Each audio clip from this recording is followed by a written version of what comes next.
On the morning of the 14th of July, Maître Tardieu received a letter from Count Kaliowski for the attention of the Marquis. It was written in white ink on black paper, with 3 words inscribed in red at the bottom. Maître Tardieu knew that he must inform the Marquis of the contents immediately. The elderly lawyer looked not unlike a mole, with his thick round spectacles stuck firmly on the end of his nose. He called for his carriage, while Madame Tardieu, terrified by the idea of her husband leaving Paris when the city was in such turmoil, pleaded with him not to go. "Chérie, please," she begged.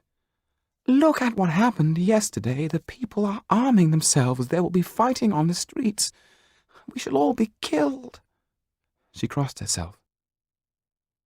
"Stay calm, my dear," said Maître Tardieu. "You are to stay indoors and not set foot outside, my pet."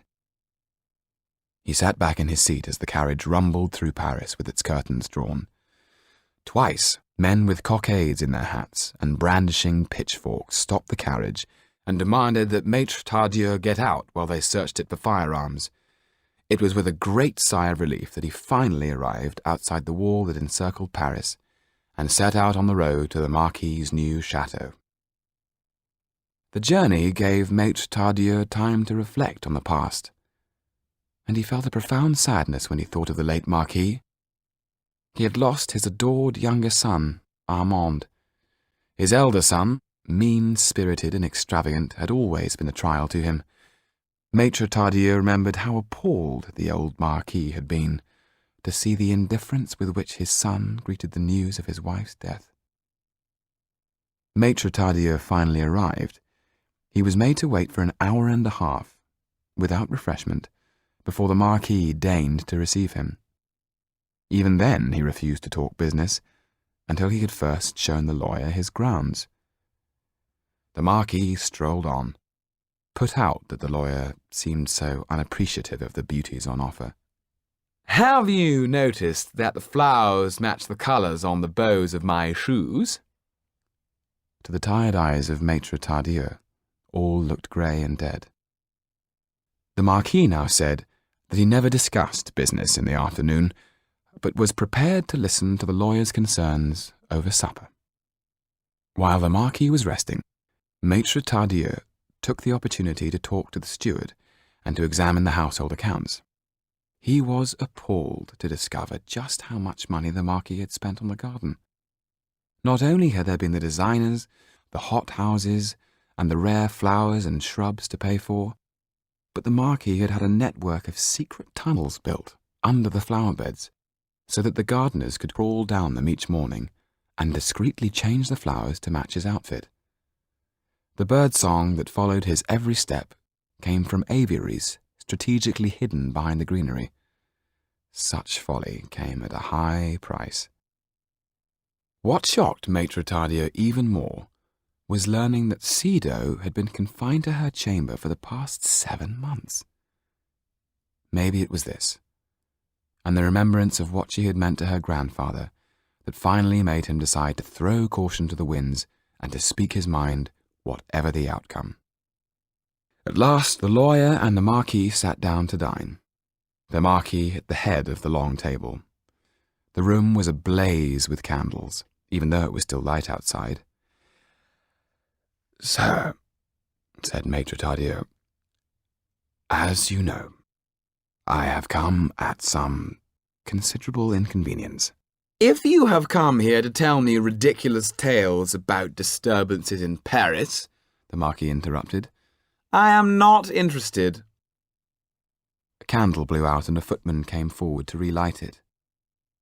"No, no, no!"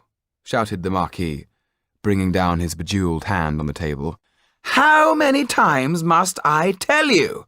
Always use a new candle, never relight an old one." In desperation, Maître Tardieu decided to bring his employer up sharp. He took the letter from his waistcoat pocket and handed it to one of the footmen to give it to the Marquis. "What is this?" said the Marquis, waving the letter away. "Do you intend to ruin my digestion?" "It is from Count Kaliowski," Oh, I see. Well, read it to me if you must. Perhaps, sir, it would be better if the letter were read in private. We are in private. Forgive me, but we have in this room a butler and 5 footmen who can hear every word I am about to say. Oh, don't be absurd, man. They're merely there to serve me and have no opinions of their own. They're less important than the furniture, and definitely less valuable. Very well, said Maitre Tadieu. He began to read slowly and carefully, so that the master and servants could hear every word. What does he mean? Said the Marquis. Exactly what he says. He wants his money back with interest, and he wants it before the end of the month. That is ridiculous. Kindly acknowledge the letter and point out that there seems to have been a misunderstanding. Maitre Tadieu had reached the end of his tether. Throwing diplomacy and caution aside, he said, Sir, you are near bankrupt. I have warned you on many occasions, but you have refused to take my advice. Now I fear it is too late. What? You sit at my table and have the impudence to talk to me, so? How dare you? Maitre Tadieu silenced him.